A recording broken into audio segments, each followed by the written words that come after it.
നമസ്കാരം. ഇന്ന് ഞാൻ പാടാൻ പോകുന്ന ഒരു കവിതയാണ്. എൻ്റെ പേര് കലിയുഗം. നല്ലൊരു ഭാഗത്തു പൊന്താലി ചാർത്തുന്നു, പുല്ലുകൾ ചാഞ്ചാടിയാടി രസിക്കുന്നു. നല്ലൊരു ഭാഗത്തു പൊന്താലി ചാർത്തുന്നു, പുല്ലുകൾ ചാഞ്ചാടിയാടി രസിക്കുന്നു. നല്ല കുയിലുകൾ ഇമ്പത്തിൽ മൂളുന്നു, മിന്നാമിനുങ്ങുകൾ മിന്നി രസിക്കുന്നു. നല്ല കുയിലുകൾ ഇമ്പത്തിൽ മൂളുന്നു, മിന്നാമിനുങ്ങുകൾ മിന്നി രസിക്കുന്നു. തെങ്ങിൻ കുലകളും പൊൻകുടം ചൂടുന്നു, നേന്ത്രക്കുലകളും പൊന്നിട്ടു നിൽക്കുന്നു. പൂഞ്ചോല തന്നെ വിളങ്ങുന്നു താമര, പൊന്നാമ്പലുകളും ആടി രസിക്കുന്നു. ചെത്തിയും തുമ്പയും കൈകോർത്തു പാടുന്നു, മുക്കൂറ്റിയാരങ്ങൾ കേട്ടു രസിക്കുന്നു. കുംഭീവരൻ തൻ്റെ തുമ്പിക്കരം നീട്ടി അംബുജനേത്രനെ താണു വണങ്ങുന്നു. അംബുജനേത്രനെ താണു വണങ്ങുന്നെൻ പൂക്കളും ആടുകളും മർത്യക വിവരം പോകുന്നു. നാമം ജപിക്കുന്ന നേരത്തു നല്ലൊരു ജീവിയും കണ്ടു രസിച്ചിരുന്നിടുന്നു. നാമം ജപിക്കുന്ന നേരത്തു നല്ലൊരു ജീവിയും കണ്ടു രസിച്ചിരുന്നിടുന്നു.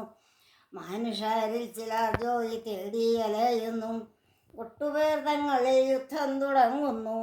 തട്ടിയും മുട്ടിയും ജീവനൊടുക്കുന്നു, ഇങ്ങനെ പോവും കലിയുഗ വൈഭവം. കൂട്ടുകാരാണേലും വിശ്വസിച്ചിട്ടൊരു വാക്കു പറവാൻ വഹിയാതെയായതു. കുട്ടികളെയൊക്കെ നഴ്സറിയിലാക്കിയിട്ടു മാതാപിതാക്കളും ജോലിക്ക് പോകുന്നു. കുട്ടികളെയൊക്കെ നഴ്സറിയിലാക്കിയിട്ട് മാതാപിതാക്കളും ജോലിക്ക് പോകുന്നു.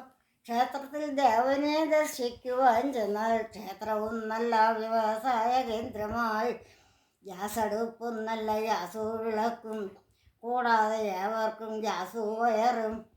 അഷ്ടി കഴിക്കാതൊരുവനും ഉണ്ടെന്നു തോന്നുകയില്ല വയറു കണ്ടിടുകിൽ. അഷ്ടി കഴിക്കാതൊരുവനും ഉണ്ടെന്നു തോന്നുകയില്ല വയറു കണ്ടിടുകിൽ.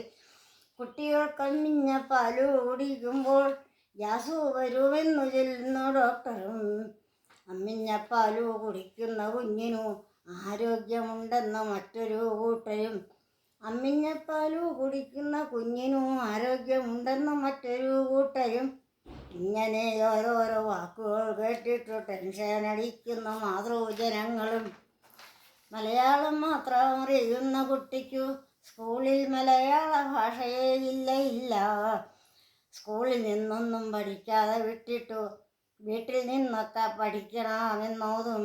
സ്കൂളിൽ വിടുന്നത് കൂടാതെ നല്ലൊരു സ്കൂൾ വീട്ടിങ്കൽ തുടങ്ങണമേ വരും. സ്കൂളിൽ വിടുന്നത് കൂടാതെ നല്ലൊരു സ്കൂൾ വീട്ടിങ്കൽ തുടങ്ങണമേ വരും. ഇത്രയും ബുദ്ധിമുട്ടി പഠിച്ചിടിലും ജോലി നേടിയിടുവാൻ ലക്ഷങ്ങൾ കെട്ടണം. എക്സാമിനേഷൻ തുടങ്ങുന്ന നേരത്തു ക്രിക്കറ്റ് ടിവിയിൽ അന്നു തുടങ്ങിയിടും. എക്സാമിനേഷൻ തുടങ്ങുന്ന നേരത്തു നല്ലൊരു ക്രിക്കറ്റ് ടിവിയിൽ അന്നു തുടങ്ങിയിടും. കാരണം ഇന്നു പറയേണ്ടതില്ലല്ലോ. എക്സാമിനേഷൻ ജയിക്കരുത് അവരും. ഇങ്ങനെയുള്ളൊരു ലോകത്തിൽ എങ്ങനെ ജീവിക്കുമെന്നു അറിഞ്ഞുകൂടാ.